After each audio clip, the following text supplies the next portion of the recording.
नमस्कार। एक खबर आई और खबर ये कि पाकिस्तान की आर्मी के लोअर रैंक ऑफिसर्स, जवान हो या उससे ऊपर सूबेदार हो, सॉरी, सूबेदार तो बहुत बड़ी रैंक होती है, उससे ऊपर लांस नायक हो या हवलदार हो, ये रैंक्स जो है पाकिस्तानी आर्मी छोड़ के टीटीपी ज्वाइन कर रहे हैं, बीएलए ज्वाइन कर रहे हैं। क्यों? एक आर्मी के लोग देशभक्ति छोड़ करके आतंकवाद ज्वाइन कर रहे हैं। ये मिस्ट्री है जो कि मतलब पूरी वर्ल्ड के किसी आर्मी में भी ऐसे नहीं होता। कुछ एक दो तो सूबेदार लेवल के ऑफिसर्स के बारे में भी पता चल रहा है कि ये भी ज्वाइन कर चुके हैं, लेकिन ये क्यों ऐसा हो रहा है, इसी पे बात करने के लिए हमारे साथ डॉक्टर अभिषेक मिश्रा। डॉक्टर साहब एक्सपर्ट हैं, डॉक्टर साहब कई कंट्रीज में रह चुके हैं और वहां पर रह करके डॉक्टर साहब ने एनालिसिस किए, पढ़ाई की है, रिसर्च किए। डॉक्टर साहब बहुत बहुत स्वागत है आपका हमारे शो में। डॉक्टर साहब, ये एक आर्मी, वर्ल्ड की नंबर 1 आर्मी, उसके लोग अपने आर्मी के दुश्मन में मिल रहे हैं यहां से छोड़ के। अभी तक खबर यह है कि 1000 के आसपास जा चुके हैं, लेकिन कितनी पुख्ता है खबर मुझे नहीं पता है। हाँ, लेकिन अगर where there is smoke there is fire, लोग तो गए हैं, इसमें कोई शक नहीं। तो अगर गए हैं तो ऐसा क्यों हो रहा है कि ये जा रहे हैं? थैंक यू दादा, thank you very much for inviting me. अब देखिए, मुझे भी ये खबर तो मैंने कहीं पढ़ी नहीं है, तो मेरे पास भी कोई फॉर्मल बेसिस नहीं है। लेकिन आपका जो स्टेटमेंट था बड़ा इंटरेस्टिंग था कि वो दुश्मन आर्मी में जा रहे हैं। मैं तो नहीं समझा दुश्मन आर्मी कौन है, पाकिस्तान की दुश्मन आर्मी कौन है। ये तो दादा आई हैव नो आइडिया कि पाकिस्तान की दुश्मन आर्मी टीटीपी है, ये तो मुझे नहीं पता। तालिबान पाकिस्तान का दुश्मन है, मुझे तो नहीं लगता है। पाकिस्तान की आर्मी की कोई टेरिटोरियल लॉयल्टी तो नहीं है ना, that's not a territorial army. Pakistan की army is an ideological army. Pakistan की आर्मी आपको अवेलेबल है on on on on rent, वो मर्सिनरी की तरह है। वो पैलेस्टाइन में भी जाके एक्शन कैरी आउट करते हैं आउटसाइड यूएन मैंडेट, जैसे इंडियन आर्मी भी जाती है बाहर। बट इंडियन आर्मी सिर्फ और सिर्फ यूएन पीकेएफ के अंदर में जाती है, United nation peace keeping force जिसको कहते हैं। यूएन पीकेएफ के अलावा कभी भी इंडियन आर्मी बाहर नहीं कदम रखती है अपने बैरक से without the mandate of the government of India. जो अगर कहीं पे रेस्क्यू में जाना हो तो अलग बात है, लेकिन कहीं अगर वॉर फ्रंट है, जैसे अभी आपने देखा कि इंडियन आर्मी गई थी टर्की में, जब रिलीफ का मैटर आया था तो Indian army was sent across. पर पाकिस्तान की आर्मी की टेरिटोरियल एम्बिशन तो नहीं है ना, it's not a territorial army. Pakistan का कॉन्स्टिट्यूशन भी टेरिटोरियल कॉन्स्टिट्यूशन तो नहीं है ना, या पाकिस्तान का कॉन्स्टिट्यूशन कोई नेशन स्टेट वाला कॉन्स्टिट्यूशन तो नहीं है। पाकिस्तान का कॉन्स्टिट्यूशन एक रिलीजियस बुक है, उनका पूरा का पूरा जो लॉयल्टी है, अलिजायंस है, वो तो इस्लाम के प्रति है उनका। तो जहां भी पाकिस्तान के जो ट्रुप्स मेंबर हैं उनको लगेगा कि कोई एक पर्टिकुलर कॉज है, वो इस्लाम की ज्यादा सेवा करती है, तो वो डिफेक्ट होंगे, इसमें तो कोई शक नहीं है। जैसे आप देख लें, अफगानिस्तान में भी जो नेशनल डिफेंस फोर्सेस थी, एनडीएफ थी, जिसको कि इतना $1 बिलियन लगा करके और इतने ज्यादा हेवी इक्विपमेंट्स और हार्डवेयर, मिलिट्री हार्डवेयर दिए गए थे, बट वो तो रैगटैग तालिबान की जो फोर्सेज आई उनके सामने वो मुश्किल से 10 दिन नहीं टिक पाए। The game was over with in a fraction of a second. उसमें एक ही एक्सप्लेनेशन हो सकती है कि भाई एक आर्मी जिसके पास बख्तरबंद गाड़ियां हो, तोपे हो, टैंके हो, बेस्ट उनके पास शूटिंग गन्स हो, या जिसको आप कह लीजिए ये जो राइफल्स होते हैं वो सब हो, उसके बाद भी वो लड़े नहीं। इसका ये मतलब था कि लड़ने की इच्छा नहीं थी। और वो लड़ने की इच्छा क्यों नहीं थी? क्योंकि उनका यही था कि भाई we are also army of Islam, we are also army of Islam, so why should we kill our brother. तो यही होगा जब टीटीपी आएगी अंदर, और जैसे जैसे टीटीपी अंदर आएगी तो आप कॉन्स्टिट्यूशन ऑफ पाकिस्तान के हिसाब से, तो जो main political agents of constitution of Pakistan है वो तो टीटीपी है। वो किसी भी हद तक ये जो रूलिंग पार्टियां हैं, ये तो they are against the spirit of the constitution of Pakistan. Constitution of Pakistan कहता है कि holy Quran and Sunnah is our constitution, that's the highest book of the land. और मैं बार बार इसको कहता हूँ कि जो भी कॉन्स्टिट्यूशन लॉ को समझता है वो इतना जरूर जानता है कि constitution is the supreme law of the land. If constitution is not the supreme law of the land, इसका मतलब है कि वो डॉक्यूमेंट कॉन्स्टिट्यूशन नहीं है। अब पाकिस्तान में जो है, ये जो इनका कॉन्स्टिट्यूशन ऑफ 1973 है, ये सबसर्विएंट तो होली कुरान है सुना है, तो इसका मतलब ये कॉन्स्टिट्यूशन नहीं है। पाकिस्तान का ओरिजिनल कॉन्स्टिट्यूशन तो होली कुरान है, तो इस कॉन्स्टिट्यूशन की कोई वैलिडिटी नहीं है। वैसे भी पाकिस्तान का ये जो कॉन्स्टिट्यूशन है, नॉर्मली कॉन्स्टिट्यूशन का जन्म तब होता है जब separation of religious power from the religious document होता है। पाकिस्तान में तो ऐसा है ही नहीं, बल्कि वो तो और भी पॉलिटिकल पावर लेकर के डाल दिए हैं उसमें, क्या नाम है, होली कुरान में। तो वो it's an out and out what you call at the best I would call it a तफसीर टाइप की कुछ किताब है constitution of Pakistan. It's not a constitution, उनका मेन कॉन्स्टिट्यूशन कुरान और होली सुनना। इसीलिए आप पाकिस्तानियों से पूछिए पहले क्या रिलीजन या पहले देश, तो वो कहते हैं पहले रिलीजन। तो अगर टीटीपी आकर के वहां पर रिलीजन लगाना चाहती है और पाकिस्तान का जो आर्मी का जो मेंबर है उसके मन में ये अगर कॉन्फ्लिक्ट है कि मैं पाकिस्तान को चुनूं या पाकिस्तान के आर्मी को चुनूं, तो उसके पास ऑप्शन इन्होंने छोड़ा ही नहीं है, बिकॉज कि उसको तो रिलीजन की सेवा करनी है।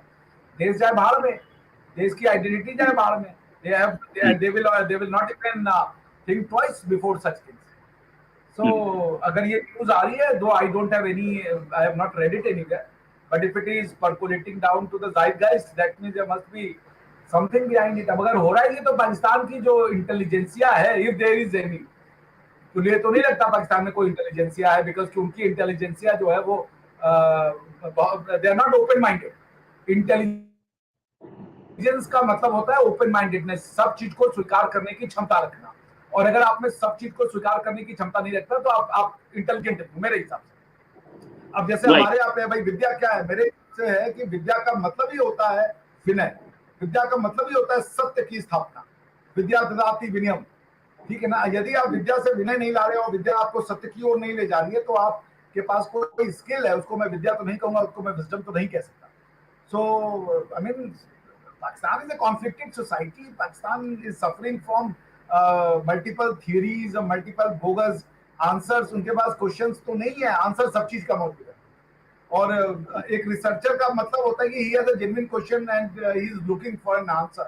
पाकिस्तान में उल्टा है, they have all the answers, they are looking for questions so that वो दुनिया को satisfy कर सके।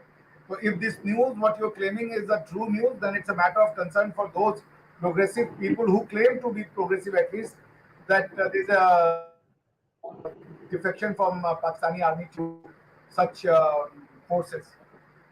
राइट अच्छा, वो पाकिस्तान में सारे के सारे लोग जितने भी पूछा जाता है वो यही बोलता है कि हम तो पहले करेंगे, हम तो पहले अब इस्लाम के लिए की सेवा में है, कंट्री के लिए बाद में। तो ये होना ही है, जब फिर जो बोलेगा हम इस्लाम के लिए, वो इस्लाम के लिए उधर जाएगा आदमी, ये होता है।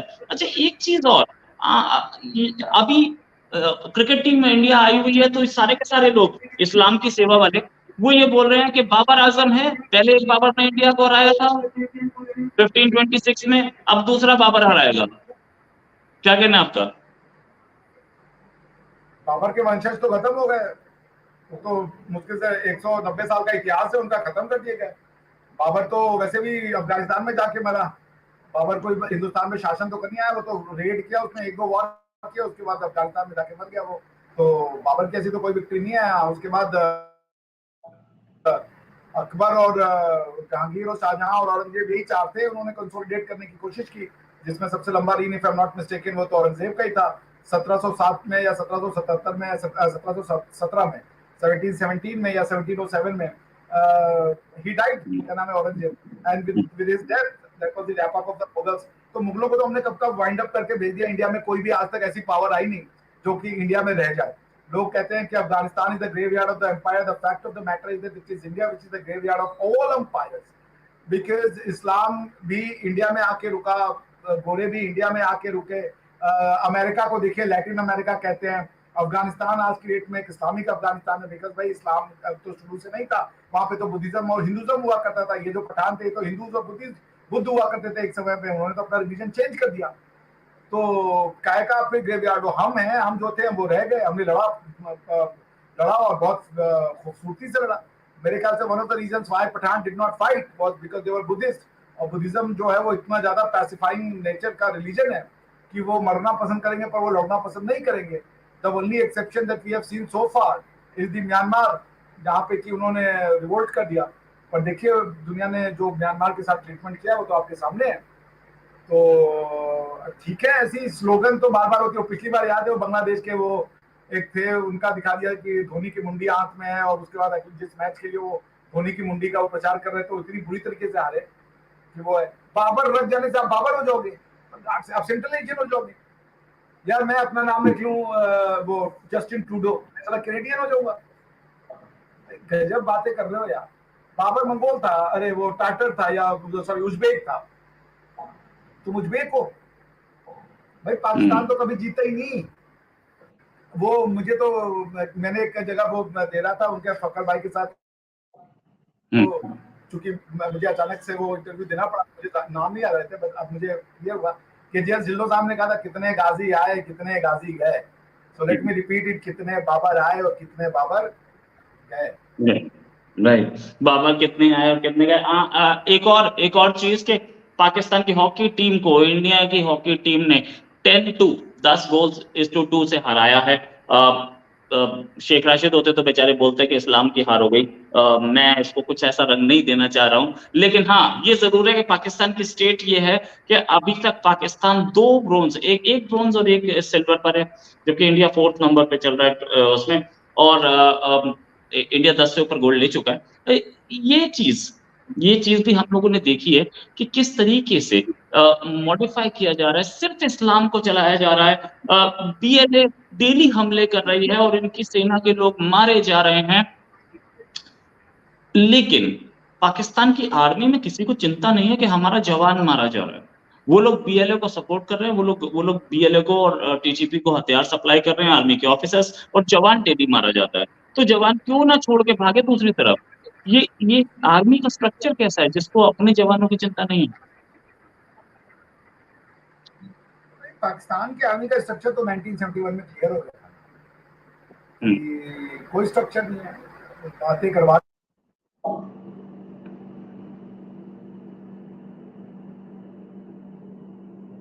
थोड़ा नेटवर्क खराब लग रहा है आपका, मुझे आवाज नहीं बंद हो गई, प्लीज कंटिन्यू। आपकी आवाज थोड़ी आनी बंद हो गई थी, प्लीज कंटिन्यू। मुझे लगता है मेरी तरफ से नहीं, आपकी तरफ से होगा, मेरा वाला तो नेट बंद हो गया मेरा। नहीं चल रहा है, आप प्लीज कंटिन्यू बोलिए। आवाज आ रही है? बिल्कुल आ रही है आवाज, बोलिए। तो मैं वही बोल रहा था, देखिए मैं वही बोल रहा था कि पाकिस्तान की आर्मी की जो, देखिए सच से, जब सच आप स्वीकार नहीं करोगे, आप सोचोगे आप मुगल हैं, आप सोचोगे मुगल मतलब तुम उज्बेक हो, टाटर हो, क्या दागिस्तान करके कोई जगह वो हो, कौन हो तुम मंगोल हो, अरे भाई तुम इंडियन हो, तुम अपने आप को जबरदस्ती सेंट्रल एशियन कह लो कि मैं सेंट्रल एशियन से आया था, तो कोई बात अलग है। तो हुआ यू भाई, वो इंडिया तुम नाम रख लो, जैसा एक इंडियन, मैं अपना नाम जस्टिन ट्रूडो कर लूंगा, मैं फ्रेंच हो जाऊंगा। भाई ऐसे नहीं होता नाम रखने से। और अभिषेक की स्पेलिंग जो है ABHISHE की जगह मैं लिखना शुरू करूं ABSHEQUE, उससे मैं फ्रेंच तो नहीं हो जाऊंगा, I will remain an Indian. तो ये कर ले, इनको जो करना है, ये बेसिकली पीपल आर कंफ्यूज, क्या कीजिएगा, इसका ज्यादा कोई इलाज नहीं है, आप समझ रहे हैं। Right. Abhishek ji, final question मैं आपसे पूछना चाहूंगा, फाइनल क्वेश्चन पूछूंगा ये कि क्या पाकिस्तानी आर्मी के जो जवान हैं ये डिमोरलाइज हो चुके हैं जो वो छोड़ के जा रहे हैं?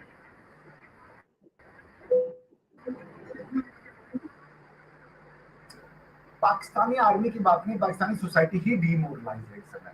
क्या हो रहा है पाकिस्तान में, लेटेस्ट IMF की रिपोर्ट आई है, 40% लोग पॉवर्टी लाइन के नीचे रह रहे हैं, ठीक है ना। उसके बाद जो इन्फ्लेशन है ऑल टाइम हाई पे है, पॉलिटिकल इंस्टेबिलिटी ऐसी है कि कोई इलेक्शन का आसान नजर नहीं आ रहा है, और अगर इलेक्शन होगा भी तो I don't think that will be the real voice of the people और real will of the people.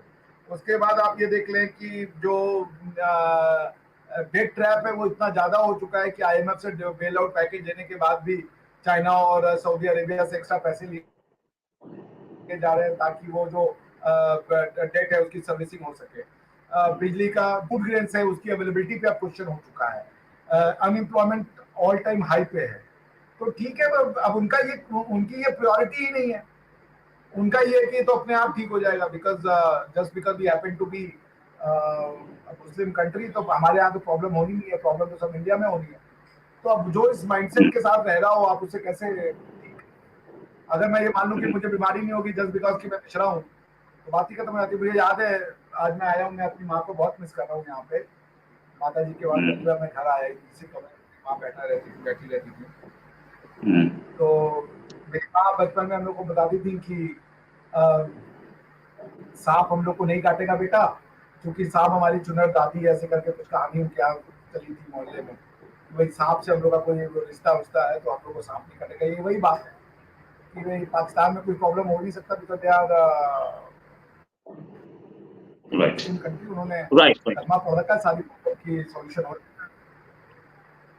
Right, बिल्कुल सही। थैंक्स अ लॉट डॉक्टर साहब फॉर जॉइनिंग। आपका थोड़ा नेट आज खराब था, नो डाउट, क्योंकि आप अभी अपने उस लोकेशन पर नहीं, जहाँ पे आदमी रहता है ना, वहाँ पर अपने पूरे सेटिंग, कहीं बाहर जाए तो वो नेट कनेक्शन और वो स्पीड और वो लाइटिंग वो नहीं मिलते, नो डाउट अबाउट इट, लेकिन फिर भी आप आए, ये आपका देशभक्ति का जज्बा बना रहे। Thanks a lot for joining sir, उम्मीद है जल्दी एक डिस्कशन और करेंगे। अभी के लिए नमस्कार, धन्यवाद, जय हिंद।